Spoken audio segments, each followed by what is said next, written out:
En realidad, mi música o mi manera de tocar es un poco diferente, ¿no? Con el tiempo se ha ido constituyendo de una manera que se fue haciendo un poco distinta. Es cierto, yo soy un músico que nació del tradicionalismo. Yo empecé a tocar cuando tenía 8 años, yo soy nacido en 1938, o sea que a los 8 años ya tocaba el acordeón diatónico, el acordeón que le llaman la verdulera, chiquita. Y yo tocaba ya en la radio y a los 12 años me invitaron para tocar una grabación con el conjunto Irupé, y Ramón Ayala era el guitarrista, uno de los guitarristas. O sea que yo tengo una carrera de más de casi 70 años de andar. En ese lapso de tiempo yo me fui gustando de las distintas maneras musicales, tanto en el canto como en la interpretación musical, como los compositores. Y yo soy físicamente nacido en Buenos Aires. Mis padres vinieron de Curuzucuatiá. Mi mamá nació en Santa Fe, también de manera accidental, porque sus padres se fueron a Santa Fe. Mi padre nació en Curuzucuatiá. Ambos eran guaraní parlantes. Yo no aprendí guaraní porque mi padre y mi madre nunca insistieron para que yo hablara, y además yo no tenía chicos con quienes hablar, porque un idioma se aprende conversando desde que uno es niño. No obstante, yo tengo contacto con el guaraní en Francia, y mi maestra de guaraní es francesa, habla correctamente guaraní, habla correctamente el español.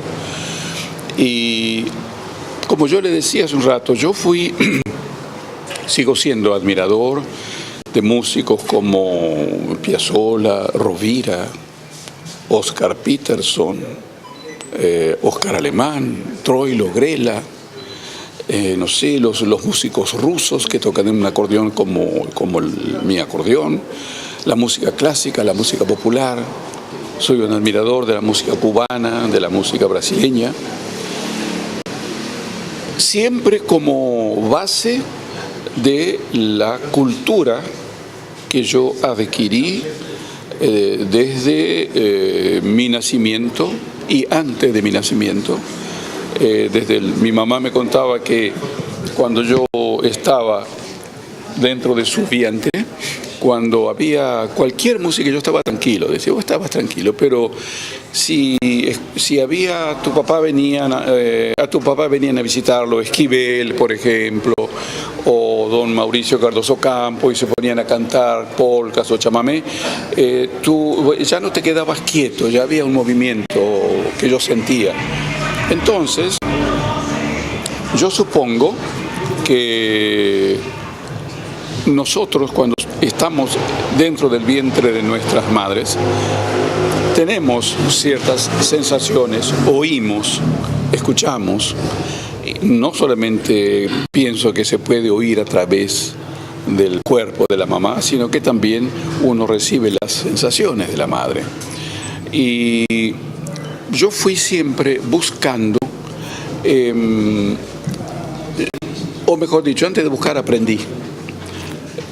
Aprendí escuchando a Coco Marola. Yo tenía 8 años, 9 años cuando empecé a escucharlo, a Coco Marola.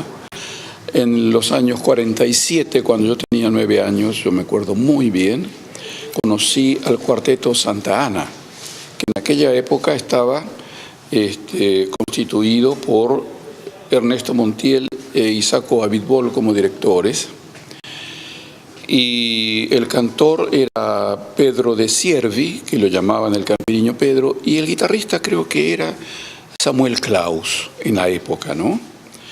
Y mi padre fue guitarrista, y con esa gente, con esos maestros, yo fui aprendiendo y fui intentando tocar como ellos lo hacían. pero también yo fui escuchando otras músicas como Atahualpa Yupanqui, Eduardo Falú, las músicas de Ginastera, Abel Fleury, el guitarrista. Sabe que yo le estoy nombrando músicos que ahora ni siquiera se nombran, pero que fueron la base, una enorme base de nuestra cultura musical folclórica. Y yo lo recuerdo porque yo de ellos aprendí mucho y yo les rindo homenaje recordándolos. Yo soy un músico autodidacta, nadie me enseñó a tocar el acordeón, yo aprendí solo. El único profesor que yo he tenido fue en Francia, yo tenía ya tenía cerca de los 60 años, cuando fui a un maestro para aprender a escribir la música, porque yo sabía tocar, yo tenía la memoria, yo sabía tocar en cualquier tonalidad, eso fue algo así natural, pero no sabía escribir, es decir, graficar lo que yo tocaba.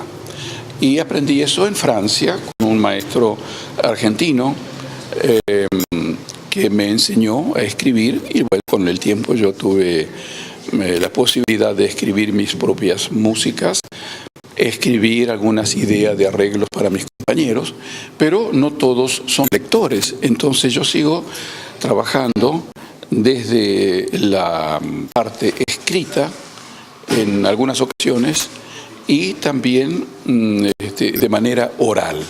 Yo les voy diciendo, vamos hablando, cómo me gustaría tener determinado sonido, determinado matiz, hacer un dúo a 2 voces o un arreglo a 3 voces. Todo se conversa y todo va saliendo de manera natural.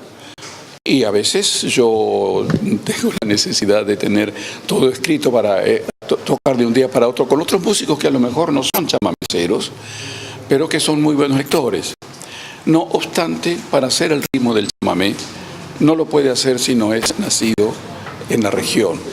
Simplemente porque no se enseña a tocar chamamé. Eso se aprende si se está en el lugar.